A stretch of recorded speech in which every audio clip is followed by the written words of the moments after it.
Clive Palmer's proposed new Central Queensland coal mine poses a potentially toxic health risk to drivers on Australia's main highway north of Rockhampton, experts claim. Mr. Palmer's Styx coal proposal, which prompted outrage in the wake of Queensland Nickel's collapse, would also lose at least $441 million over its 20-year lifetime, according to figures in its own environmental impact statement. ICE blasting on the mine site, which straddles the Bruce Highway, also would likely produce highly toxic nitrogen dioxide that could gas travellers, according to Doctors for the Environment Australia, DEA.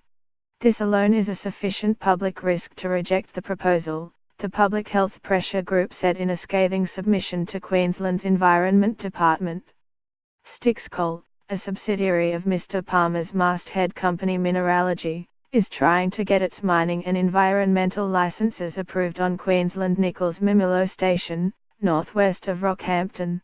DEA and other groups, including progressive think tank the Australia Institute and Lock the Gate Alliance, have called on the Queensland government to deny the licenses for the 10 million tonne a year coal project. But Mr. Palmer said the objectors to the mine were wrong about the public health risks and its economic viability. Mr. Palmer said drivers would not be exposed to the gas because the blasting will be under a management plan. He said if critics were right that the mine would lose money, they'd have to worry about the project because they're not investing in it, Mr. Palmer said. The Australia Institute accused the mining company of misleading claims about its economic benefits in the ICE, including overstating future state royalty payments by $175 million. The think tank's submission to the government said it seems clear that Mr. Palmer was chasing government approvals to boost the value of the project on paper for a possible sale, rather than to build the mine. DEA spokesman David Shearman, an emeritus professor of medicine from the University of Adelaide, told the ABC that the mine proposal was a shocker on public health grounds. The DEA submission said Styx coal would have open-cut mine pits on both sides of the road and blasting with explosives posed a high risk to people travelling on the Bruce Highway during mining operations. It claimed 2/3 of blasts resulted in nitrogen dioxide gas, and exposure to this gas for even a few minutes can cause severe respiratory irritation, pulmonary edema.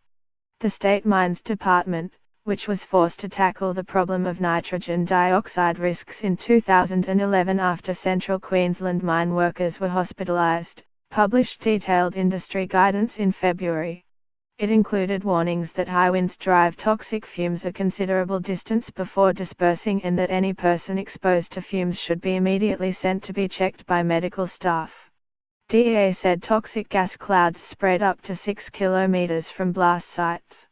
People in the Hunter Valley have suffered toxicity after driving through blast plumes, so this is a real risk to the public from the proposed Styx mine and is not addressed in the ICE, DEA's submission said. Mr. Palmer dismissed these concerns, saying the highway would be closed during blasting, which would only take place once a month for less than a day.